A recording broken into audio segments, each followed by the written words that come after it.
એક સમયની વાત છે, દેવર્ષિ નારદ અને તેમના શિષ્ય તુંબર મૃત્યુલોકની સફર કરવા માટે નીકળે છે. જ્યારે દેવર્ષિ નારદ અને તેમના શિષ્ય તુંબર મૃત્યુલોક ઉપર પહોંચે છે ત્યારે ત્યાં ગરમીની સિઝન હોય છે, ગરમી બહુ જ હોય છે. એટલે દેવર્ષિ નારદ અને તેમના શિષ્ય તુંબર એક પીપળાના છાંયડામાં બેસે છે.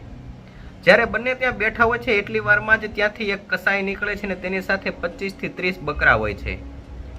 આ 30 બકરા એકી સાથે એક જ લાઈનમાં ચાલતા હોય છે. જ્યારે દેવર્ષિ નારદ જોવે છે કે તેમાંથી એક બકરું તેમાંથી છૂટું પડીને સામે એક કરિયાણાની દુકાન હતી ત્યાં જઈને મઠ ખાવા લાગે છે. જ્યારે આ બકરું મઠ ખાતું હોય છે ત્યારે જે કરિયાણાની દુકાન હોય છે તેની ઉપર એક નામ લખેલું હોય છે, ભાગચંદ શેઠ. એટલે આ કરિયાણાની દુકાન ભાગચંદ શેઠની હોય છે. એટલે જ્યારે આ બકરું ત્યાં બહાર પડેલા કોથળામાંથી મઠ ખાઈ રહ્યું હોય છે તેવામાં જ તે દુકાનનો માલિક આવે છે ને તે આ બકરાને 3-4 લાત અને ઘૂસા મારી દે છે અને કસાઈને બોલાવીને કહે છે કે તું આ બકરાને હલાલ કરવાનો છો તો આ બકરાએ મારા મઠ ખાધા છે, એટલે આ બકરાનું માથું મને આપી દેજે કાપીને, કારણ કે આણે મારા મઠ ખાઈ લીધા છે તો આના માથા ઉપર હક હવે મારો છે. એટલે મહર્ષિ નારદ દેવર્ષિ નારદે ધ્યાન કરવાનું શરૂ કર્યું અને જ્યારે ધ્યાનમાંથી બહાર આવ્યા એટલે દેવર્ષિ નારદ હસવા લાગ્યા. એટલે તુંબરથી રહેવાયું નહીં અને તુંબરે દેવર્ષિ નારદને પૂછ્યું કે તમે કેમ હસો છો? તમે થોડી વાર પહેલા તો જ્યારે આ દુકાનદાર આ બકરીને લાત ઘૂસા મારતો હતો ત્યારે તો તમે બહુ દુઃખી હતા, તો પછી અત્યારે કેમ હસવા લાગ્યા? એટલે દેવર્ષિ નારદ કહે છે કે તને નહીં સમજાય, આ બધો કર્મનો ખેલ છે. એટલે તુંબરથી રહેવાયું નહીં અને તેમણે દેવર્ષિ નારદને કીધું કે નહીં, હવે તમારે તો મને આ રહસ્ય કહેવું જ પડશે.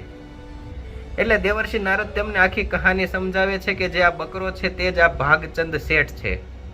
આ બકરો આગલા જન્મમાં ભાગચંદ શેઠ હતો અને આ ભાગચંદ શેઠનો દીકરો જ અત્યારે આ દુકાન સંભાળી રહ્યો છે.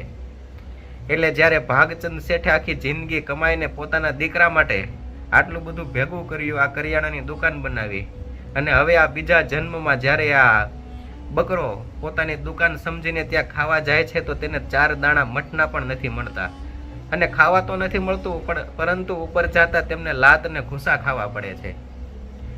એટલે દોસ્તો આ બધો કર્મનો ખેલ છે.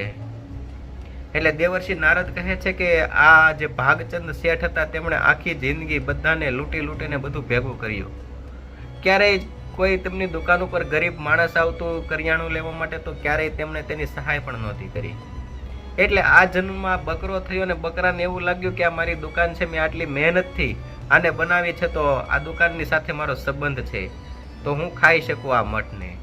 પરંતુ તેમના દીકરાએ તેમને 4 દાણા પણ મઠના ખાવા માટે ન આપ્યા અને ઉપર જતા તેમનું માથું કાપીને તેમણે પોતાની પાસે મંગાવી દીધું. એટલે મને હસી આવી, તેવું દેવર્ષિ નારદ પોતાના શિષ્ય તુંબરને કહે છે.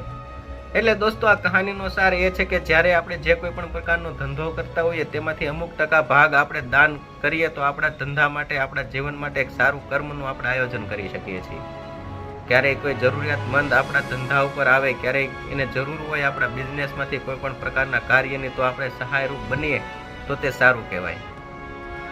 એટલે દોસ્તો જેટલું આપણે દાન કરશું, પુણ્ય કરશું, તે આપણા માટે એક સારું કર્મનું નિર્માણ કરશે અને તે સારું કર્મ આપણને આગલા જન્મમાં એક સારા એવા કાર્ય અને હિત માટે આપણને મદદરૂપ થશે. એટલે દોસ્તો હંમેશા આપણે દાન કરતા રહેવું જોઈએ અને દાન કરશું તો આપણામાં એક પોઝિટિવ એનર્જી આવશે જે આપણને ધંધો બિઝનેસ સફળ બનાવવા માટે મદદરૂપ થશે. એટલે દોસ્તો કોઈકે લખ્યું છે ને કે પાપ કોઈનું સગું થતું નથી અને ક્યારેય પુણ્ય દગો દેતું નથી.